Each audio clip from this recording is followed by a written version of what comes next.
بسم الله الرحمن الرحيم الحمد لله والصلاة والسلام على رسول الله وآله وصحبه ومن والاه واهتدى بهداه.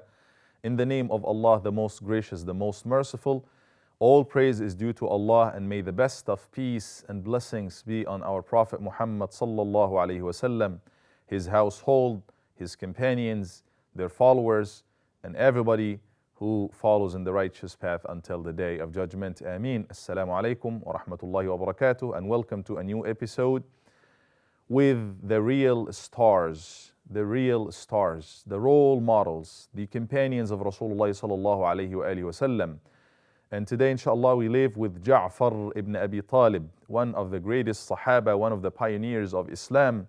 Jaafar ibn Abi Talib is the cousin of Rasulullah sallallahu alayhi wa alihi wasallam. Jaafar ibn Abi Talib radiyallahu anhu, may Allah be pleased with him, migrated not once but twice. He migrated to Al-Habasha and Abyssinia. He stayed there for so long, and then he came to join Rasulullah sallallahu alayhi wa sallam in Medina later on. He migrated with his wife Asma bint Umays, one of the greatest Sahabiyat, companions, women companions, or female companions of Rasulullah sallallahu alayhi wa sallam, who migrated with him, and they both lived in Abyssinia under the reign of Najashi, Negus, this just ruler in Al-Habasha in Abyssinia. And they were there with the several other companions, the several other Sahaba who left Mecca to Abyssinia to practice their religion freely under the reign of this Christian ruler of Najashi, who was just. And then Quraysh decided to not leave them alone, but they sent a delegate under the leadership of Amr ibn al-As, who was not Muslim at this time, trying to convince Najashi to bring back or to take back those group of rebellious people who left Quraysh and left their religion. And Amr ibn al-As talked to Najashi and tried to convince him that those people are rebellious and they left our religion and we need to get them back. At this time, Muslims elected Jaafar ibn Abi Talib to be their spokesperson. He spoke to Najashi in the best manner. He represents Islam. He presented Islam in the best and the nicest manner to Najashi, and he is defending his people. Subhanallah, this is such an important and such a significant task that if he succeeds, then Muslims will be saved. If he fails, Muslims will be giving back to Quraysh, and you can imagine if they are taken back, what would happen to them back then. He started speaking, and he said, Your Excellency, we used to be a group of people who are lost. We will kill each other. There is no rights for anybody over the other. We were living in the ignorance of this group would attack this group. We commit zina. We worship idols. We do not have any of the values. And then Allah subhanahu wa ta'ala, our God, has sent us a prophet, a man from amongst us that we know him and we know his lineage and we know he is from a good family. And he ordered us to worship Allah alone and to be good neighbors with one another. And when we speak the truth. And when we deal with each other, we deal justly and we be trustworthy. And he spoke about what Islam is teaching Muslims. And then our people, our group, our families, the people that we live in Mecca did not like this religion, did not like us to worship one God and to go with these values, and they started torturing us, and they started trying to force us to abandon our religion and come back to their religion. And then we decided to come to your land because we have heard that you are a just ruler, and we came here seeking to worship Allah subhanahu wa ta'ala freely under your justice in here. So he presented Islam and the case of Islam in the nicest way, in the best way. And then the king decided to, the Negus asked him, do you have anything of the revelation of what your prophet is teaching you? Jaafar radiyallahu anhu ibn Abi Talib, Jaafar started reciting from the beginning of Surah Al-Kahf. And he kept reciting, and he chose he was so smart to choose some verses from the Quran that are talking about Sayyidah Maryam radiallahu anha, Mary, peace be upon her. So to connect and relate with the faith of that king. And he started Bismillahir Rahmanir Rahim, Kaf Ha Ya Ayn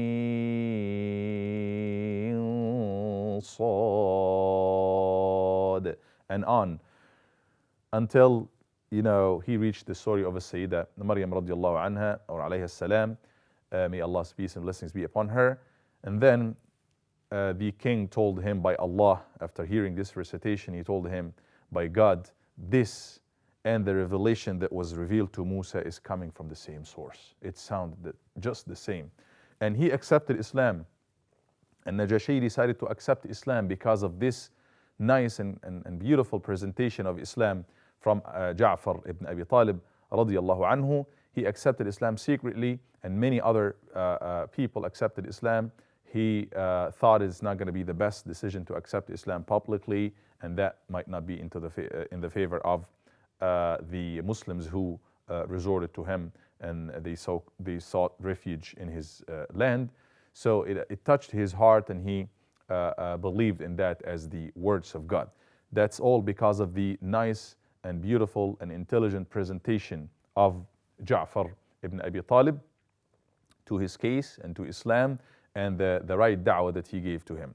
The king decided to send Amr ibn al-As back with all of the golden gifts and stuff that he brought as a bribe for the king, because the argument of Ja'far radiallahu anhu that he put forth made all the sense. And he himself, as we said, became Muslim, and the Prophet ﷺ even prayed, offered Salatul Janazah for him when he passed away in Medina. The Prophet ﷺ prayed for him in Medina, Salatul Janazah, because he was a Muslim and he passed away as Muslim. Ja'far radiallahu anhu lived with Asma bint Umays in there, even though it's not a Muslim, so-called Muslim country, and this is the basis for a lot of scholars to say that it's permissible to stay in a land that's not a land of Islam or land of Muslims, as long as you are able to practice your Islam freely. But then this is a very important point too, as long as you are capable of practicing your religion freely. You and your kids and those who are under your care are not losing their Islam. This is a very important point that you need to think of.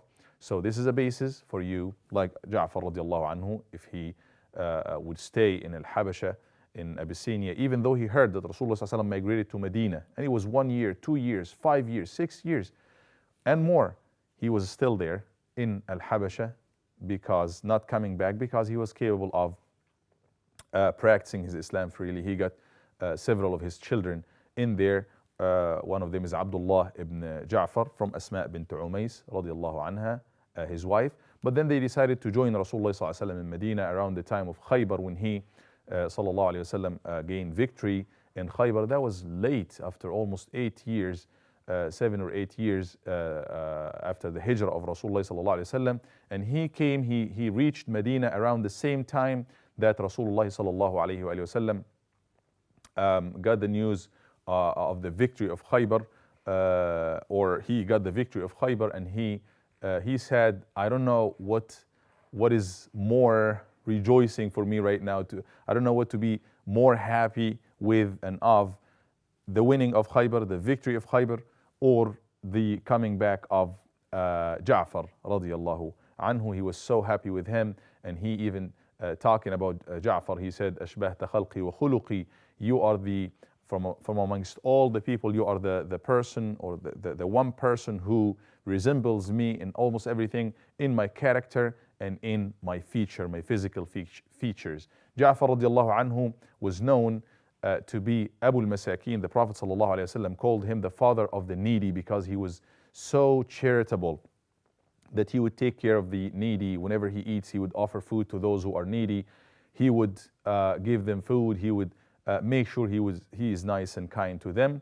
Ja'far radiallahu anhu lived his life until it was the time of Mu'tah. Rasulullah sallallahu alayhi wasallam sent this dispatch of army, and he appointed Ja'far as the first leader. He said Ja'far should lead, and if he is killed, then that person, or Zayd, and then Ja'far, and then Abdullah ibn Rawaha. So Ja'far radiallahu anhu was killed in this, or martyred in this ghazwa after he fought for the sake of Allah subhanahu wa ta'ala very strongly, very bravely, and he lost both of his hands while holding the banner and fighting for the sake of Allah. And the Prophet ﷺ said, Allah Azza wa Jalla has replaced those two hands that he lost, replaced them with two wings. And I see him flying in Jannah with angels. And he called him At-Tayyar, Ja'far At-Tayyar, or the pilot, the one that's able to fly. He is flying in Jannah because he was martyred for the sake of Allah and lost his hands for the sake of Allah Azza wa Jal. This is the story of Ja'far ibn Abi Talib, Abu al-Masakin, the father of the needy, the spokesman of Islam who presented the case of Islam for the king of Abyssinia, and the one who resembles Rasulullah sallallahu alaihi wasallam more than anyone else as far as his character and as far as even his physical features. Radiyallahu an Ja'far ibn Abi Talib. May Allah be pleased with him and all the companions of Rasulullah. Until I see you next time, Assalamu alaikum wa rahmatullahi wa barakatuh.